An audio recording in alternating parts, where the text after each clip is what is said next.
نحمده ونصلي ونسلم على رسوله الكريم اما بعد فاعوذ بالله من الشيطان الرجيم بسم الله الرحمن الرحيم يا ايها الذين آمنوا ادخلوا في السلم كافة ولا تتبعوا خطوات الشيطان انه لكم عدو مبين صدق الله مولانا العظيم وقال النبي صلی اللہ علیہ وسلم لا يؤمن احدكم حتى يكون هواء تبعا لما جئت به صدق اللہ وصدق رسوله النبی الکریم ان اللہ وملائکته يصلون علی النبی یا ایھا الذین آمنوا صلوا علیہ وسلموا تسلیما اللہم صل علی محمد النبی الامی وعلی آلہ وبارک وسلم تسلیما کثیرا کثیرا اللہم صلی علی محمد النبی الامی وعلی آلہ وبارک وسلم تسلیما کثیرا کثیرا اللہم صلی علی محمد النبی الامی وعلی آلہ وبارک وسلم تسلیما کثیرا کثیرا سبحانک لا علم لنا الا ما علمتنا انک انت العلیم الحکیم رب اشرح لی صدری ویسر لی امری واحلل عقدۃ من لسانی یفقہوا قولی رب زدنی علما وارزقنی فہما۔ الحمدللہ آج درسقرآن.com پہ پہلی دفعہ حاضری کی سعادت حاصل ہو رہی ہے۔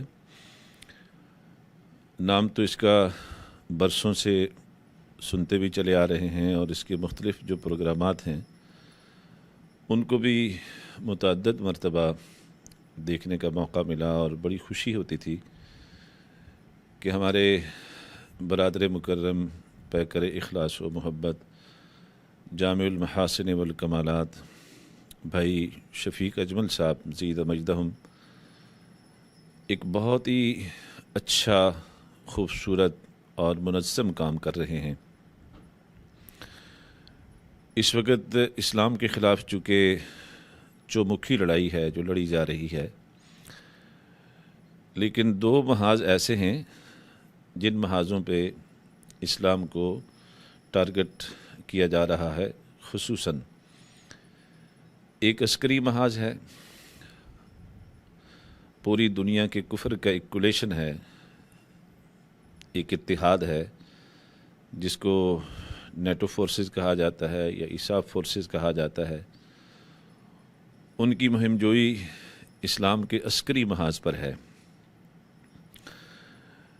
افغانستان سے لے کے عراق تک، فلسطین، کشمیر، شام، لیبیا،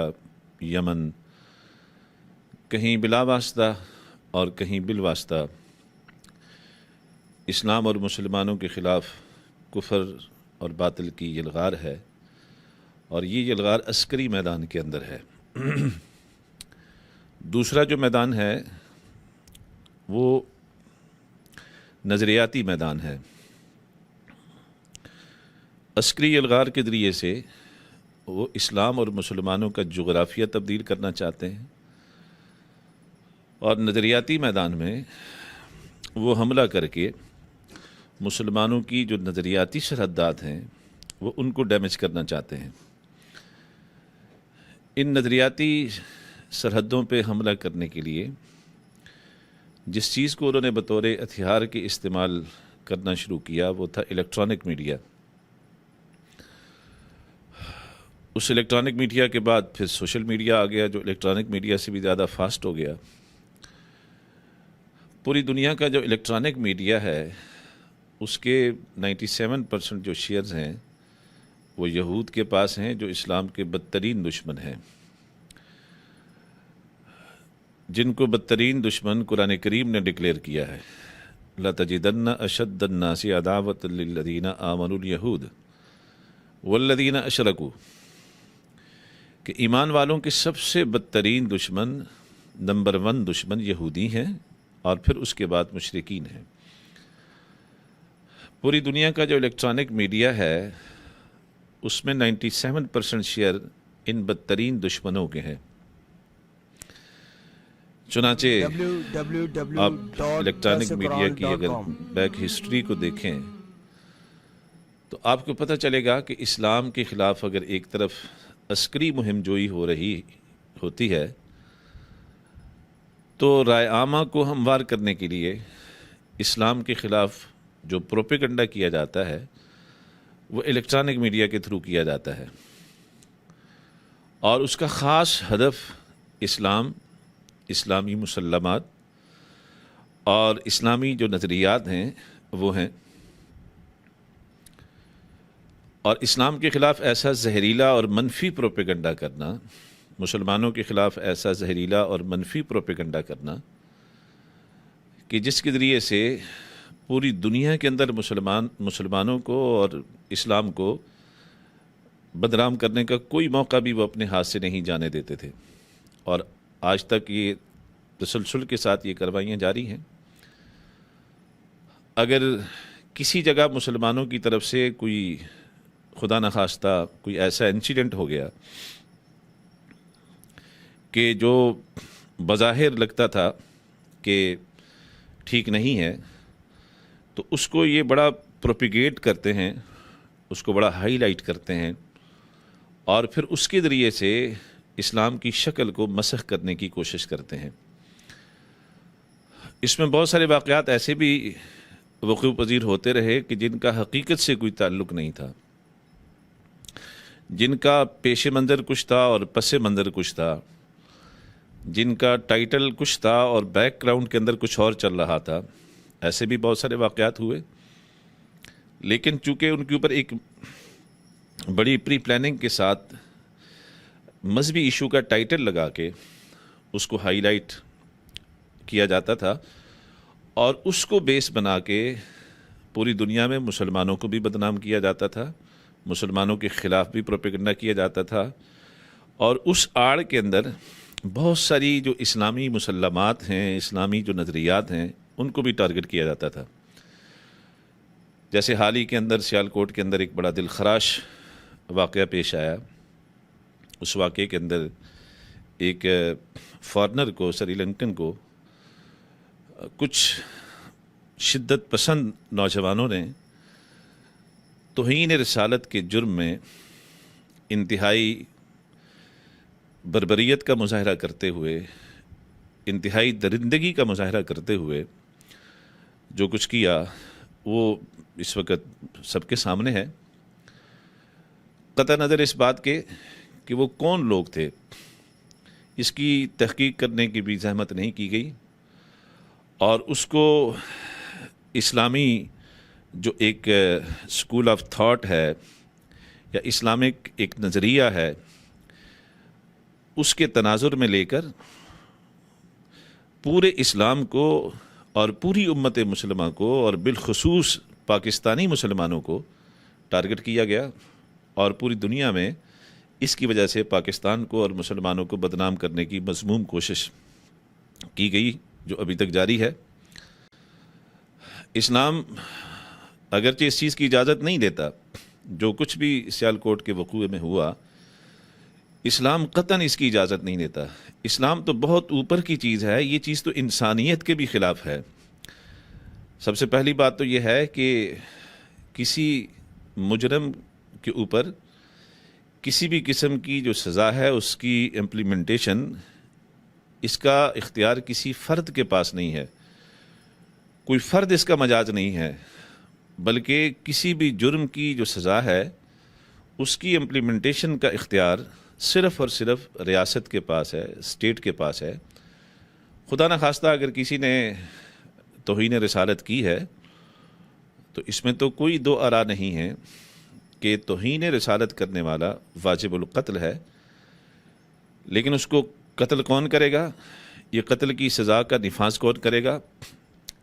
اس کی اجازت کسی فرد کو نہیں ہے۔ یہ ریاست کا کام ہے، ریاستی اداروں کا کام ہے کہ وہ ایسے آدمی کو پکڑیں، اس کی شفاف غیر جانبدارانہ تحقیقات کروائیں، اور پھر اس کے بعد اگر واقعی جرم ثابت ہو جائے تو پھر جو سزا اس کی آئین اسلام میں موجود ہے اور آئین پاکستان میں موجود ہے، اس کے مطابق اس کو نشان عبرت بنائیں۔ ہمارے ہاں چونکہ اس طرح کے جو مجرم اس سے پہلے پکڑے جاتے رہے اور جن کے اوپر جرائم ثابت بھی ہوتے رہے، لیکن ان کو بڑے بھونڈے طریقے سے اور بڑے ہی غلط انداز میں ان کو شیلٹر فراہم کر کے ان کو بحفاظت یہاں سے فرار کروایا گیا۔ گستاخی رسالت کا جو معاملہ ہے یہ ایک ایسا سینسٹیو اور حساس معاملہ ہے، ایسا حساس ایشو ہے کہ اس پر کوئی ادنا سے ادنا مسلمان بھی کمپرومائز کرنے کے لیے تیار نہیں ہوتا۔ آسیہ ملونہ کا جو کیس ہوا، جو کنفرم گستاخہ تھی، اس کو کس طریقے سے یہاں سے بری کروا کے اور راتوں رات اس کو فرانس میں پہنچایا گیا، حالانکہ وہ کنفرم گستاخہ تھی اور اس کے بارے میں سارے ثبوت موجود تھے اور باقاعدہ وہ تحقیق شدہ تھے اور کنفرم تھی اس کی گستاخی۔ اس طرح کے واقعات نے امت مسلمہ کے اندر، بالخصوص نوجوانوں کے اندر ایک رد عمل پیدا کیا۔ اس رد عمل کے نتیجے میں اب اگر کوئی گستاخی کرتا ہے تو اس کو بجائے کورٹ میں لے جانے کے، ہمارا جو شدت پسند نوجوان ہے وہ یہ کوشش کرتا ہے کہ اس کا قضیہ پہلے ہی تمام کر دیا جائے کہ اگر اس کو ہم کورٹ میں لے گئے تو کہیں کورٹ اس کو کوئی فرار کا رستہ فراہم کر کے اس کو فرار نہ کروا دے، اور یوں اس طریقے سے ملک عزیز پاکستان کے اندر جو لیا ہی اس خاطر گیا تھا کہ یہاں پہ اسلام کا نفاذ ہو، ناموس رسالت کا تحفظ ہو، ناموس صحابہ کا تحفظ ہو، ناموس اہل بیت کا تحفظ ہو، تو جب الٹی گنگا بہنا شروع ہو جاتی ہے تو پھر اس کا ایک ریئیکشن اس شکل میں آتا ہے۔ گو کہ اس کی حوصلہ افزائی نہیں کی جا سکتی، لیکن جو کسی بھی وقوعے کے جو اسباب ہوتے ہیں، جو گراؤنڈ ریالٹی ہوتی ہے، اس کو بنظر عمیق اسٹڈی کرنا یہ اس لیے ضروری ہوتا ہے کہ جب تک ان کو ڈیپلی جا کے اسٹڈی نہیں کیا جائے گا تو اس طرح کے جو ناخوشگوار قسم کے واقعات ہیں ان کا کبھی بھی مستقل تدارک نہیں ہو سکے گا۔ تو میں نے عرض کیا کہ اب یہ ایک وقوعہ ہے جس وقوعے میں چند ایک ایسے لوگ ملوث ہیں کہ جو انتہائی ایکسٹریمسٹ تھے، شدت پسند تھے، جن کا جو اسلامی روح ہے اس سے بھی دور دور کا آشنائی کا تعلق نہیں تھا، لیکن چونکہ انہوں نے نعرے ایسے بلند کرنا شروع کر دیے کہ جن کا تعلق ایک اسلامی بنیادی نظریے کے ساتھ ہے، تو اسلام کے خلاف نظریاتی محاذ پہ جو جنگ ہو رہی ہے اور جو ادارے وہ جنگ لڑ رہے ہیں، وہ اس طرح کے ایشوز کو فوراً کیچ کرتے ہیں، اس کو بیس بناتے ہیں اور پھر اس کو بیس بنا کے پوری دنیا میں اسلام کے خلاف، مسلمانوں کے خلاف اور پاکستان کے خلاف بڑا زہریلا، بہت ہی مذموم اور انتہائی منفی قسم کا پروپیگنڈا کرتے ہیں۔ تو ایک ایسے دور میں کہ جب اسلام کے خلاف نظریاتی محاذ پہ الیکٹرانک میڈیا کے تھرو اور پھر سوشل میڈیا کے تھرو، جو الیکٹرانک میڈیا سے بھی بہت زیادہ فاسٹ ہو گیا، ایک جنگ شروع تھی، ایسے وقت میں ہمارے محترم بھائی جناب شفیق اجمل صاحب زیدہ مجدہم نے، اللہ ان کی حفاظت فرمائے اور ان کی جان مال اولاد کے اندر برکت نصیب فرمائے، انہوں نے ایک بہت بڑا سٹیپ لیا، اور ایسے حالات میں یہ سٹیپ لیا کہ جن حالات میں اپنے لوگوں کو بھی شاید اس میدان میں شرح صدر نہیں تھا، لیکن انہوں نے اس بات کی پرواہ نہیں کی اور اخلاص کے ساتھ یہ اس میدان میں الحمدللہ اترے اور اپنی اس کوشش کو انہوں نے جاری رکھا، جس کا نتیجہ یہ ہے کہ آج الحمدللہ پوری دنیا میں لاکھوں کی تعداد میں ان کے ویورز ہیں، لاکھوں کی تعداد میں ان کے دیکھنے والے ہیں، سننے والے ہیں، اور درسقرآن.com کے ذریعے سے اللہ تبارک و تعالیٰ نے پوری دنیا میں اتنا بڑا کام ان سے لیا ہے کہ جو ایک بہت بڑی جماعت بھی شاید نہ کر سکتی، ایک بہت بڑی انجمن بھی نہیں کر سکتی، جو اللہ تبارک و تعالیٰ نے ان سے کام لیا ہے، اللہ تبارک و تعالیٰ ان کے اس کام کو قبول فرمائے اور اس میں مزید ترقی عطا فرمائے۔ میں نے قرآن کریم کی جو آیت پڑھی ہے یہ سورۃ البقرہ کی ہے۔ اس آیت کریمہ میں اللہ تبارک و تعالیٰ اہل ایمان سے مخاطب ہیں،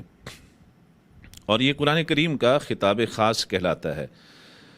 قرآن کریم میں دو قسم کے خطابات ہیں، ایک خطاب عام ہے جو ایھا الناس کے ساتھ ہوتا ہے،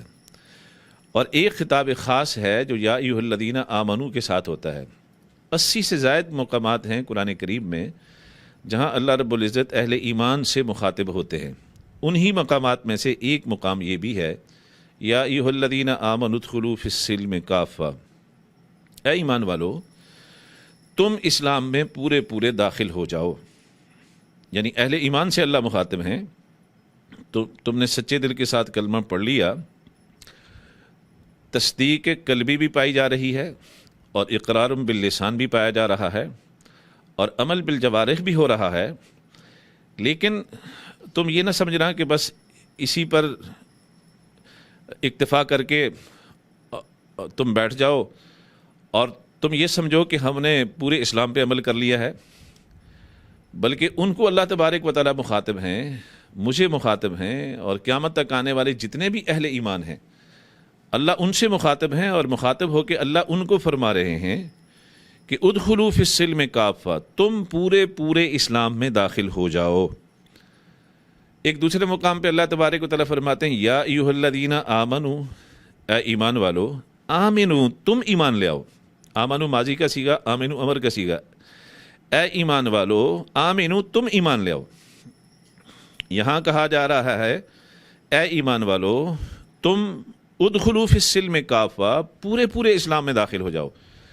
ولا تتبعوا خطوات الشیطان، اور مت پیروی کرو شیطان کے قدموں کی، انہ لکم عدو مبین، بے شک وہ تمہارا کھلا دشمن ہے۔ سوال یہ پیدا ہوتا ہے کہ جس آدمی نے سچے دل کے ساتھ کلمہ پڑھ لیا، من قال لا الہ الا اللہ مخلصا لہ دین فقد دخل الجنہ، جس نے سچے دل کے ساتھ کلمہ پڑھ لیا لا الہ الا اللہ محمد الرسول اللہ، اس کے اوپر تو جنت واجب ہو جاتی ہے، وہ تو مومن ڈکلیئر ہو جاتا ہے، وہ تو مسلم ڈکلیئر ہو جاتا ہے۔ اس کو کہا جا رہا ہے کہ ادخلوا فی السلم کافہ، تو پورا پورا اسلام میں داخل ہو جا۔ کلمہ اس نے پڑھ لیا جو سب سے بنیاد ہے ایمان کی اور اسلام کی، اس کو کہا جا رہا ہے کہ تو پورا پورا داخل ہو جا۔ تو یہ بڑی عجیب بات ہے، وہ تو داخل ہو چکا ہے، تو جو داخل ہو چکا ہے اسے کہا جا رہا ہے تو پورا پورا داخل ہو جا، تو اس کا کیا مطلب ہے؟ مفسرین اکرام نے لکھا ہے کہ اس کا مطلب یہ ہے کہ صرف کلمہ پڑھ لینے سے انسان کامل مومن مسلم نہیں بنتا، بلکہ یہ آیت اور اس طرح کی دیگر جو آیات ہیں وہ ہمیں اس طرف متوجہ کر رہی ہیں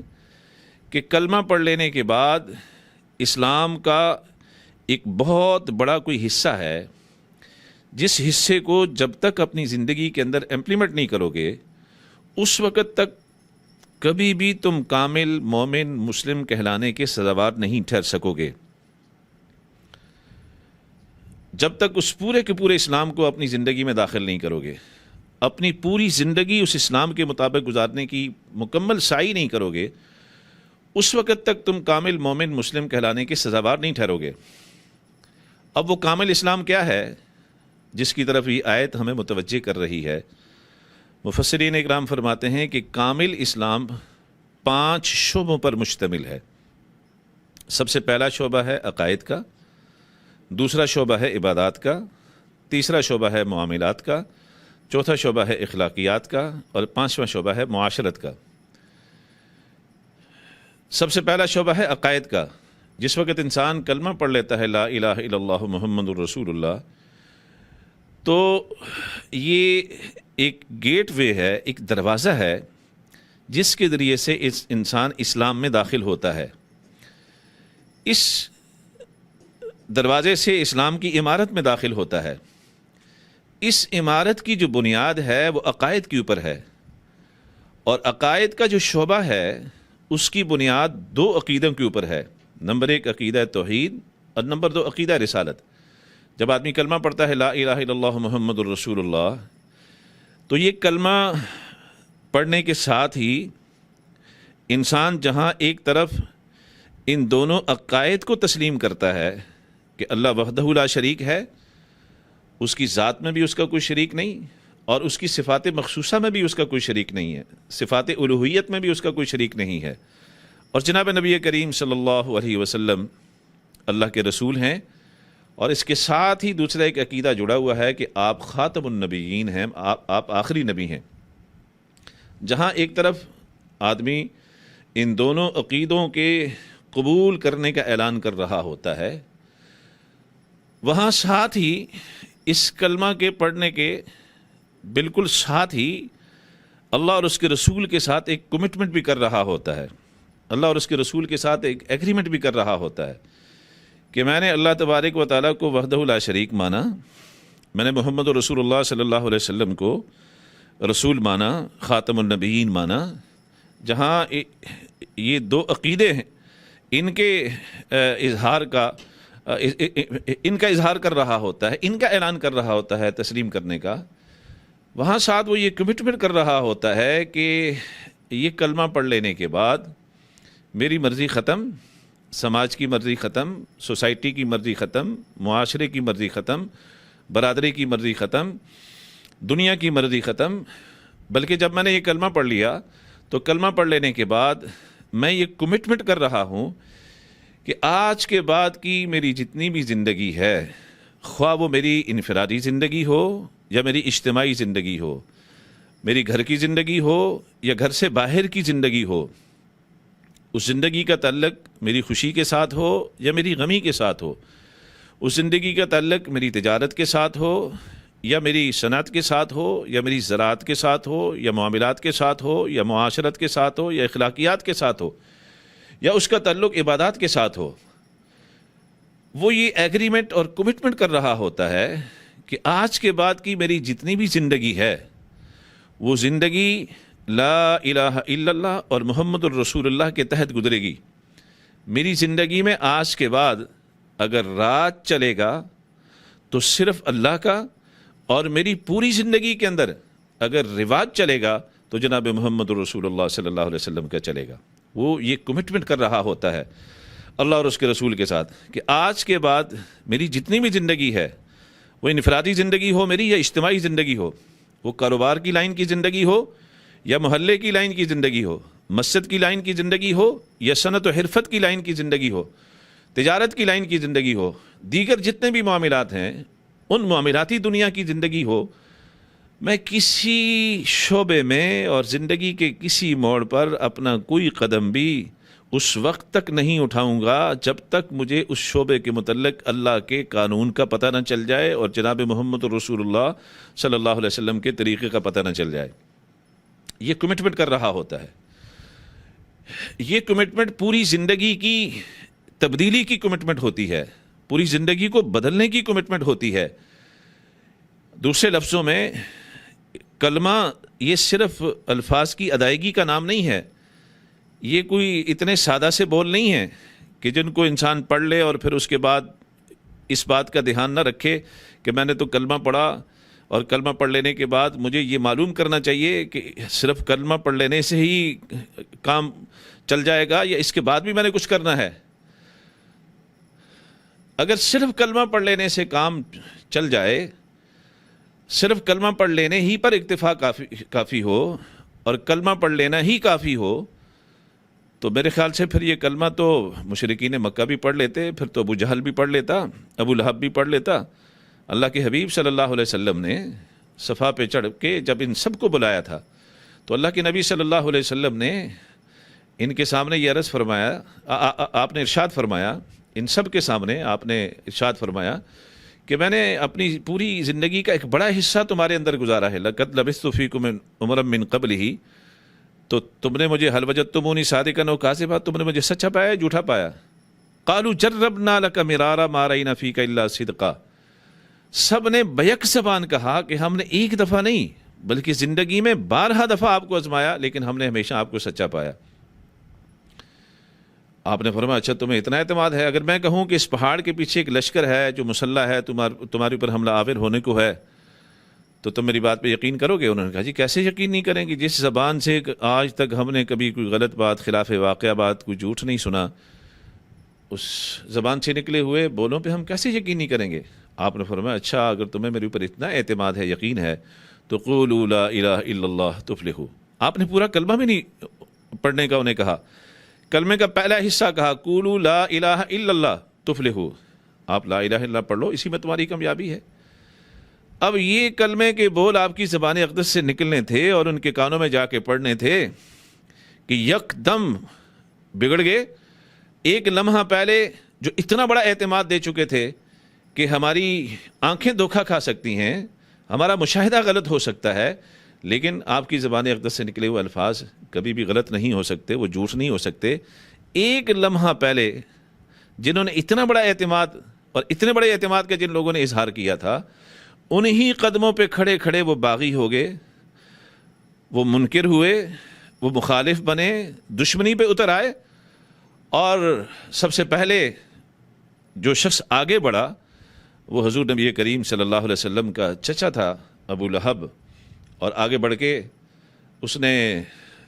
بہت بڑی دریدہ دہنی کا مظاہرہ کیا اور کہنے لگا تب لک یا محمد لہٰذا جماعتنا سائر اليوم الیاذ باللہ نقل کفر کفر نباشد، کہ تو تباہ ہو جائے، برباد ہو جائے، تو نے تو ہمارا سارا دن ضائع کر دیا۔ صرف زبانی گستاخی پر اکتفا نہیں کیا، بلکہ ایک پتھر اٹھایا اور وجہ کائنات، مقصود کائنات حضرت محمد صلی اللہ علیہ وسلم کے چہرہ انور کے اوپر بھی اس نے پھینک کر عملاً گستاخی کی بھی اس نے کوشش کی۔ تو ایک دم یہ کیا ہو گیا ان لوگوں کو کہ ایک لمحہ پہلے اتنا بڑا ٹرسٹ، اتنا بڑا اعتماد، اتنا یقین، اور صرف ایک کلمہ کہنے کی بات ہوئی کہ قولوا لا الہ الا اللہ، پڑھو لا الہ الا اللہ تفلحوا، تو تم کامیاب ہو جاؤ گے۔ بس صرف اتنا کہنا تھا کہ جو اتنے بڑے اعتماد کا اظہار کر چکے تھے، اتنے ٹرسٹ کا اظہار کر چکے تھے، وہ یکدم مخالف ہو گئے اور بجائے بات ماننے کے مخالفت پہ اتر آئے، کیونکہ وہ اہل لسان تھے، وہ عربیت کے جاننے والے تھے، ان کو اس بات کا پتہ تھا یہ کلمے کے سادہ بول نہیں ہیں، بلکہ اس کلمے کے پیچھے ایک بہت بڑی حقیقت چھپی ہوئی ہے، اور وہ حقیقت یہ ہے کہ جب ہم یہ کلمہ پڑھ لیں گے تو اس کلمہ کو پڑھنے کے ساتھ ہی ہماری مرضی ختم اور اللہ اور اس کے رسول کی مرضی ہمارے اوپر لاگو ہو جائے گی۔ پھر ہمارا جو ایک آزادانہ سٹیٹس ہے وہ ختم ہو جائے گا، اور ہمارا غلامی کا سٹیٹس شروع ہو جائے گا کہ ہم اللہ کے غلام اور اللہ کے رسول کے غلام۔ اور وہ لوگ اس بات کو اچھی طرح سمجھتے تھے کہ غلام کی اپنی مرضی نہیں ہوتی بلکہ اس کے آقا کی مرضی ہوتی ہے۔ تو یہ کلمہ پڑھنا گویا اپنے آپ کو غلامی میں دینا ہے، اور جب ہم اپنے آپ کو غلامی میں دے دیں گے تو اس کے بعد تو پھر ہماری چاہت ختم ہو جائے گی، ہماری مرضی ختم ہو جائے گی، جو ہم منچاہی زندگی گزارنا چاہتے ہیں وہ سلسلہ ختم ہو جائے گا۔ اس لیے وہ لوگ بغاوت پہ اترے اور مخالفت پہ اترے، سرکشی پہ اترے، اور انہوں نے انکار کر دیا، چونکہ وہ اس چیز کو سمجھتے تھے۔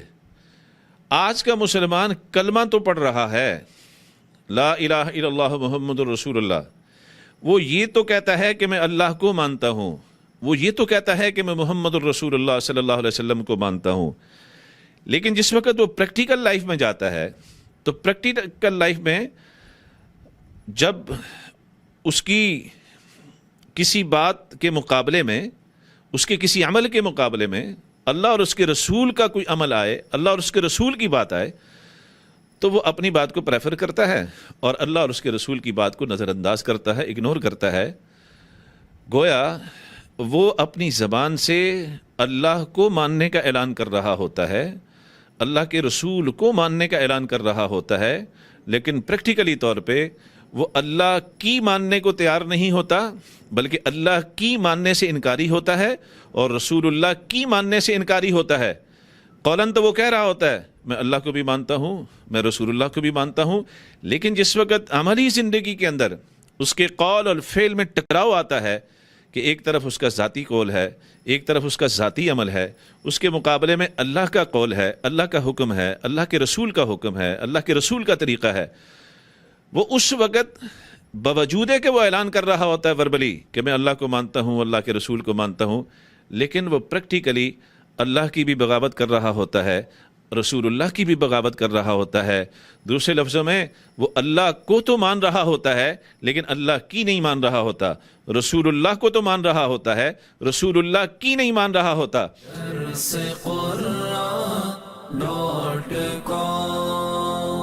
www.darsequran.com